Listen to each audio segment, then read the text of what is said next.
Allez, vidéo qui va être en deux parties en fait. Une première partie où je vais vous montrer comment à la main, alors à la main entre guillemets, hein, vous avez le droit à une calculatrice s'il vous la faut, comment je convertis donc à la main un nombre écrit en binaire vers un nombre écrit en décimal. Et ensuite, on verra une fonction pour le faire en Python, qui correspond à la dernière partie du cours et qui terminera le travail sur Python avec le binaire et les entiers naturels. Donc là, l'idée est toute simple. On va partir d'un exemple. Celui-là, donc en fait, hein, le premier nombre correspond à 1 fois 2 puissance 0, le deuxième à 1 fois 2 puissance 1, le troisième à 1 fois 2 puissance 2, etc. Et du coup, en additionnant tout ça, on va retomber sur le nombre en décimal.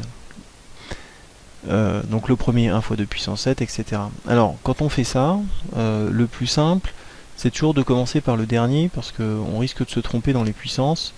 On ne sait pas à combien on va commencer, alors là, il faudrait compter, hein. 1, 2, 3, 4, 5, 6, 7, 8, donc 8, ça correspondra... Le premier terme sera 2 puissance 8, mais imaginez un nombre très grand, ça devient vite pénible, donc en fait, on commencera par la fin. Et c'est aussi comme ça qu'on va faire quand on va faire euh, l'algorithme en Python, la fonction qu'on va écrire en Python. Alors on fait l'exercice 4 ensemble. Vous allez comprendre, c'est pas compliqué.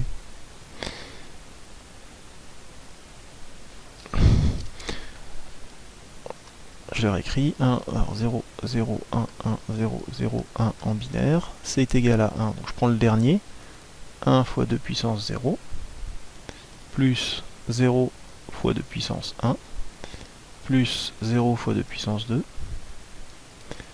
plus 1 fois 2 puissance 3, plus 1 fois 2 puissance 4, plus 0 fois 2 puissance 5, plus 0 fois 2 puissance 6, plus 1 fois 2 puissance 7. On additionne tout ça, donc 2 puissance 0 c'est 1, ça fait 0, 0, ça fait 8, ça fait 16, 0, 0, ici ça fait 128. On additionne tout ça, donc 25, 153.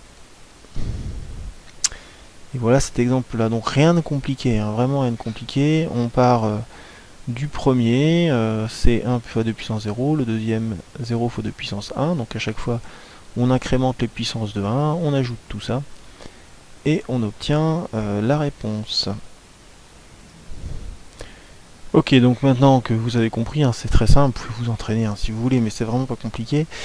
On va passer à l'algorithme, donc on retourne le cours. En fait, hein, c'est la suite du fichier Jupyter hein, qu'on vous a mis en partie 4, ici. Donc on va écrire l'algorithme.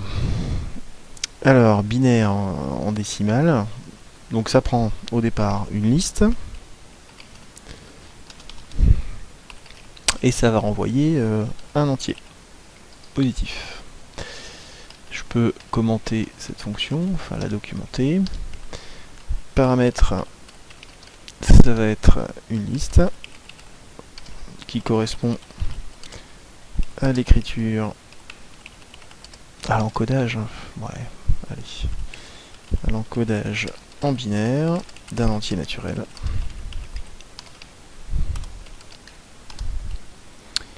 Et là, ça renvoie, retour, enfin, on renvoie un entier n correspondant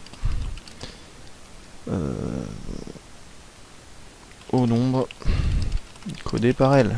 Allez, on va écrire les choses comme ça. Ok, donc l'idée ici, j'ai besoin d'un entier déjà.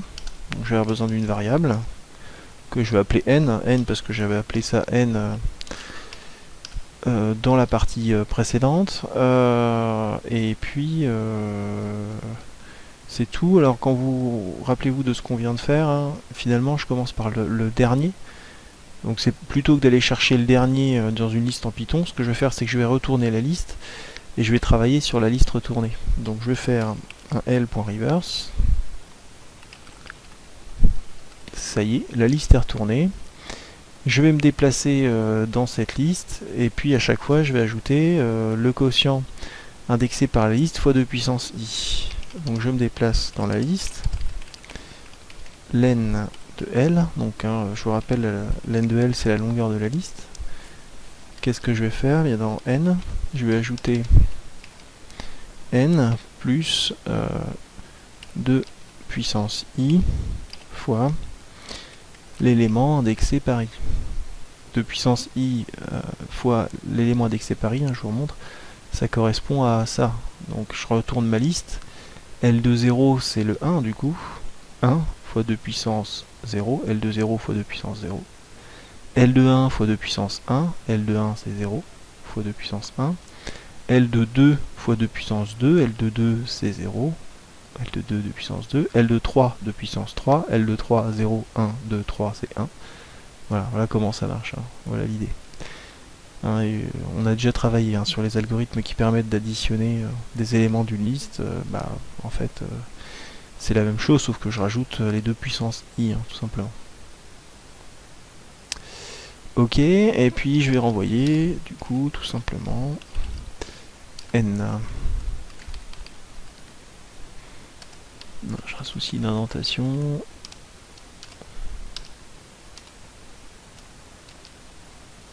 Pourquoi ça ne veut pas? Ok. Et puis je tente, bon ça fonctionne, l'exemple qu'on a fait fonctionne, on tombe bien sur 153. Je vous laisse tester sur les nombres qu'on a déjà fait dans l'exercice 3 si vous voulez vérifier que ça marche. Bon, il y a encore une fois pas vraiment de difficulté dans cet algorithme. Par contre, l'algorithme écrit en Python, il doit être compris, il n'est pas super compliqué, mais voilà, accrochez-vous si vous ne l'avez pas compris, n'hésitez pas à poser des questions supplémentaires. Il faut que ce soit acquis. C'est pas compliqué, mais c'est essentiel pour pouvoir continuer.